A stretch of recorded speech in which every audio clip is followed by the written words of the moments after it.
दीपक की आहुति का समय आ गया है। कैसी बेडंबना है, किसी की आहुति पे भी आप लोग तालियां बजाते हैं। वैसे मैं आपको बता दूं, यहाँ पर एक से एक बेहतर कवि हैं, एकमात्र बेहतरीन कवियों में मैं शुमार हूं। ये लोग जब अपनी कविताएं पढ़ेंगे तो समा बांध देंगे, और हो सकता है मैं कविताएं पढ़ूं तो कुछ लोग अपना अपना सामान बांधने में जुड़ सकते हैं। दीपक का काम होता है रोशनी बांटना, और यकीन मानिए मैंने अपनी जिंदगी में इतनी रोशनी बांटी कि मेरी खुद की आंखों की चली गई। अब मैं गर्ग साहब से कहता हूं कि थोड़ी बहुत रोशनी आप NHPC के सौजन्य से मुझे भी देते रहें। बहरहाल आइए कहीं से शुरू करते हैं। एक पिच बनाने की कोशिश करता हूं, कहीं ठीक ठाक पिच बना पाऊं तो वही दीजिएगा जो श्रद्धेय अशोक जी कह रहे थे।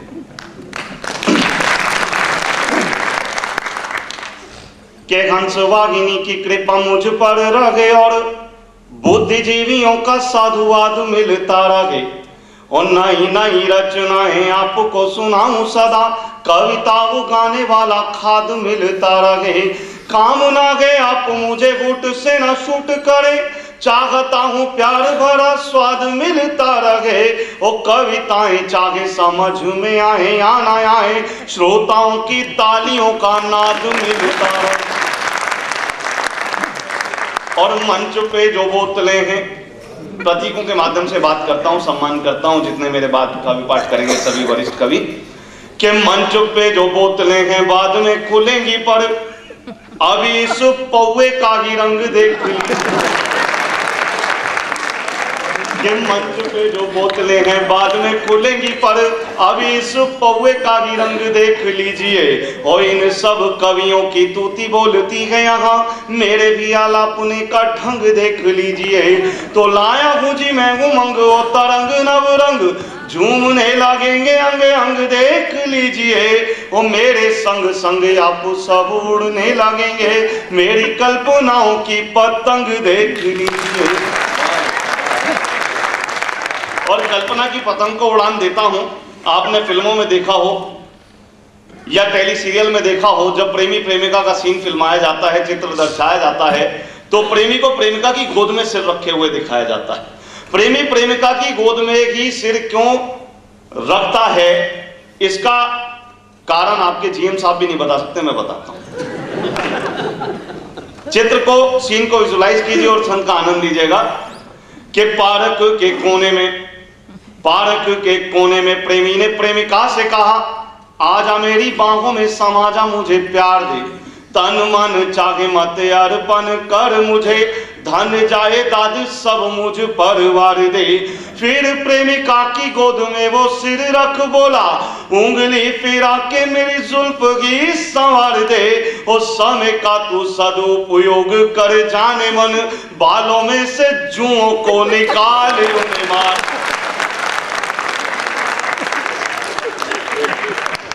हालांकि मैं चाहता तो कहीं और से था। ये तो अच्छा है कि आप लोग तालियां वालियां बजा रहे हैं, आयोजक भी बहुत अच्छे हैं। मैं धन्यवाद भी करना चाहता हूं आदरणीय SK गर्ग साहब का, चतुर्वेदी जी का, राजवीर जी का, और समस्त आपकी टीम का और आपके परिवार का, जिन्होंने ये सुखद माहौल आज के वातावरण में संजोया है।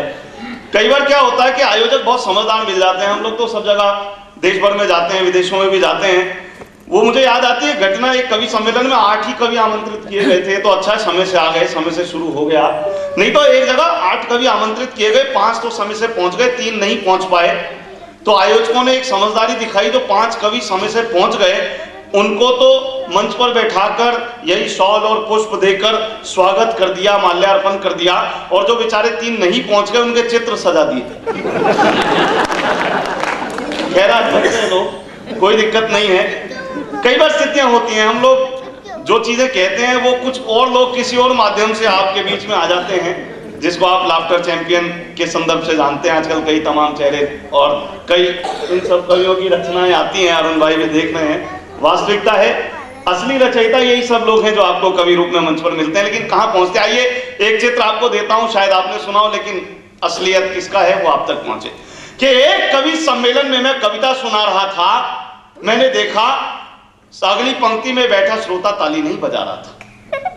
एक कवि सम्मेलन में मैं कविता सुना रहा था, मैंने देखा अगली पंक्ति में बैठा श्रोता ताली नहीं बजा रहा था। मैंने उससे पूछा, भाई साहब आपको कविता में मजे नहीं आ रहे, आप ताली क्यों नहीं बजा रहे? वो बोला, ऐसी बात नहीं कि मैंने कवि सम्मेलन के स्वाद नहीं चखे हैं, पर मैं ताली खुद क्यों बजाऊं? अमीर हूं, ताली बजाने के लिए आदमी रखे।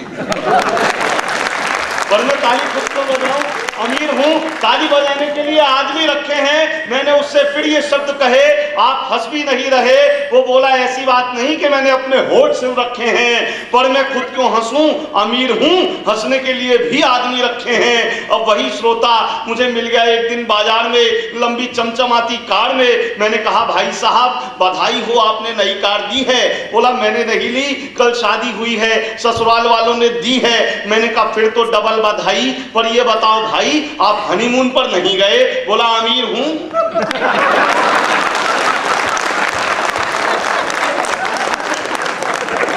और हकीकत यही है दोस्तों, आज के भौतिक सुख साधनों के चलते हम कोई काम खुद नहीं कर सकते। और महेंद्र अजनबी भाई का तो ये आलम है, सुबह हम दूध लेने आए तो बोला, यार साथ को प्रोग्राम में जाना, आज नहीं मर सकते। लेकिन मैं चाहता हूं कि हम सभी अमीर हों, हमारे पास इंसानियत की दौलत हो, नयनों में संवेदना का नीर हो। और यकीन मानिए, जिस दिन अमीरी का एक्सप्रेस हाईवे गरीबी की पगडंडी से जुड़ जाएगा, यकीनन इस देश में खुशहाली का संकेत आएगा। यकीनन इस देश में खुशहाली का। और आइए, क्योंकि समय सीमा है और इतने तमाम कवियों को हमने सुनना है, हाजिरी भर में मैं 1.5-2 कविताएं आपके बीच में परोसता हूं, 2 व्यंग देता हूं छोटे छोटे, और उसके बाद एक कविता 2-2.5 मिनट की आपके बीच में परोसता हूं। पिछले दिनों आपने देखा कहीं पर दीवार पर साईं बाबा जी का चित्र उभर कर आ गया, कहीं पर बरगद पर बजरंगबली की आकृति उभर कर आ गई, कहीं समुद्र का पानी मीठा हो गया, कहीं देवी देवता दूध पीने लग गए। बावजूद उसके हमारी मानसिकता कहां तक पहुंची है, एक व्यंग से आपकी चेतना को टटोलता हूं कि मंदिर में सुबह सुबह एक आदमी गजब ढा गया। मंदिर में सुबह सुबह एक आदमी गजब ढा गया, शिवलिंग पर बिसलरी की बोतल से मिनरल जल चढ़ा गया। मंदिर में सुबह सुबह एक आदमी गजब ढा गया, शिवलिंग पर बिसलरी की बोतल से मिनरल जल चढ़ा गया। इस बात ने पुजारी का ध्यान आकर्षित किया। उसने भक्त से प्रश्न किया, तुमने ये मिनरल जल ही क्यों अर्पित किया? तो करते हुए पुजारी की शंका का निदान, बोला, श्रीमान मान लीजिए भगवान हो जाए प्रसन्न, दे दे दर्शन। बोले, मांग वरदान। तो मैं तो मांग ही लूंगा वरदान में अपनी मनचाही वस्तु, हो सकता उनके कंठ से ही ना निकले तथास्तु। हो सकता उनके कंठ से ही ना निकले तथास्तु, क्योंकि अपने देश में जब देवता दूध पी सकते हैं तो संभव है प्रदूषित जल से उनके गले में टॉन्सिल भी हो सकते हैं। एक छोटा सा व्यंग और देता हूं और उसके बाद एक रचना कि मैं और एक मेरा यार दोनों कार पर सवार 40 की रफ्तार जा रहे थे जमुना पार। मैं और एक मेरा यार दोनों कार पर सवार 40 की रफ्तार जा रहे थे जमुना पार। जैसे ही ITO चौराहे की लाल बत्ती आई, हमारी गाड़ी के आगे प्रकट हुआ ट्रैफिक पुलिस का सिपाही। उसने गाड़ी रोकने के लिए हाथ हिलाया, मैंने भी ब्रेक पर पैर दबाया और गाड़ी साइड में लगा ली। तभी उसने चालान बुक निकाली। मैंने कहा, हुजूर माई बाप, किस बात का चालान कर रहे हैं आप? तो उसने देखा, मेरी ओर नजरें गड़ा। बोला, शायद तुमने आदेश नहीं पढ़ा कि काले शीशे वाले वाहनों का चालान किया जाएगा।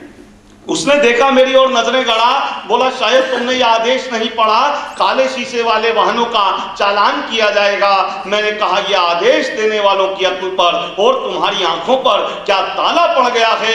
अरे गौर से देखो, शीशे सफेद ही लगे हैं, पर महानगर की सभ्यता के जहरीले धुएं से इनका रंग काला पड़ गया।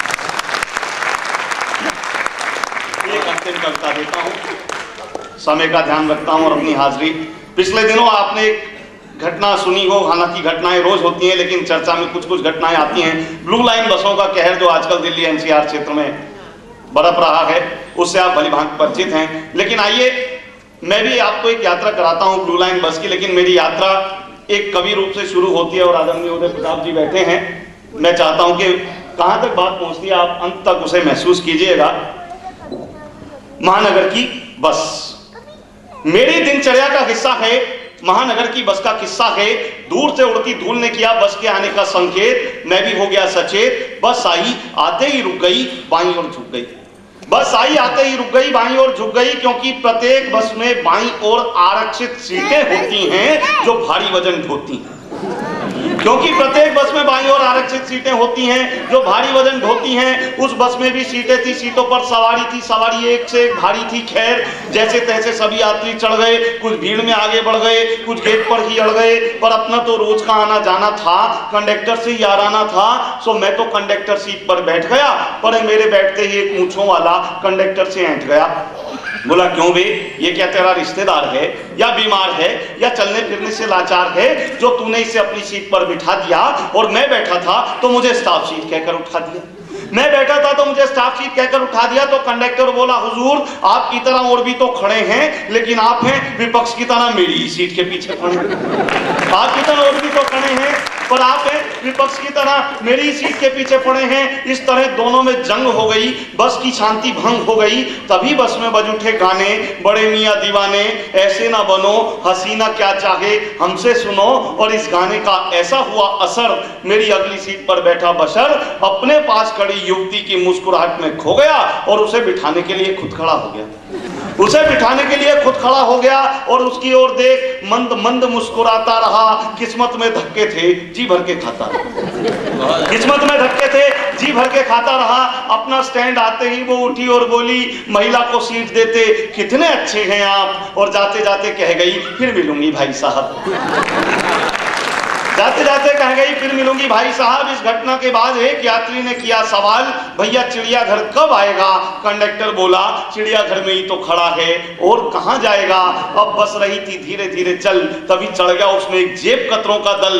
उस दल में एक दोस्त भी था, रवि। मुझे देखते ही बोला, और कवि क्या हाल है मेरे यार, लगता है तू अभी भी है बेरोजगार, तभी दिखता रुआसा है, तेरा चेहरा भी उदासा है। देख, मैंने तो पहले ही कहा था कि पढ़ना लिखना बेकार है और मेरे धंधे में शामिल हो जा, ये सदाबहार है। मेरे धंधे में शामिल हो जा, ये सदाबहार है। ये कहते हुए उसने मुझे 100 का नोट दिया, बोला रख ले, और कोई काम हो तो बताना, निसंकोच चले आना। आजकल मेरा गैंग बदरपुर के रूट पर चलता है। आजकल मेरा गैंग बदरपुर के रूट पर चलता है और हम पढ़े लिखे बेरोजगारों का पेट जेबे काट कर ही पलता है। हाँ मित्र, यही सत्य है आज का, और ये बस दर्पण है समाज का। हाँ मित्र, हाँ मित्र, यही सत्य है आज का, और ये बस दर्पण है समाज का। पर साथियों, मैंने अपने अनुभव से ये परखा है, जांचा है कि बस नहीं, संसद का एक टूटा फूटा ढांचा है। मैंने अपने अनुभव से यह परखा है, जांचा है कि बस नहीं, संसद का एक टूटा फूटा ढांचा है, जिसमें ड्राइवर तो है प्रधानमंत्री, कंडक्टर है वित्त मंत्री, बाईं ओर सबसे अगली सीट पर बैठा व्यक्ति लोकसभा का स्पीकर है, आरक्षित सीटों पर बैठे हैं राज्यसभा के सदस्य, अनारक्षित सीटों पर बैठे हैं लोकसभा के सदस्य, और जो खड़े हैं वे है विपक्षी दल। जिसमें ड्राइवर तो है प्रधानमंत्री, कंडक्टर है वित्त मंत्री, बाईं ओर सबसे अगली सीट पर बैठा व्यक्ति लोकसभा का स्पीकर है, आरक्षित सीटों पर बैठे हैं राज्यसभा के सदस्य, अनारक्षित सीटों पर बैठे हैं लोकसभा के सदस्य, और जो खड़े हैं वे हैं विपक्षी दल, और जो बोनट पर हैं वे हैं खास चमचे, और जो गेट पर लटके हैं, जिनके प्राण हवा में अटके हैं, वो है जनता, जिसे जब मर्जी लात मारकर उतारा जा सकता है। साथियों, आप ही बताओ, क्या ऐसी संसद रूपी बस को कभी सुधारा जा सकता है? क्या कभी सुधारा जा सकता है?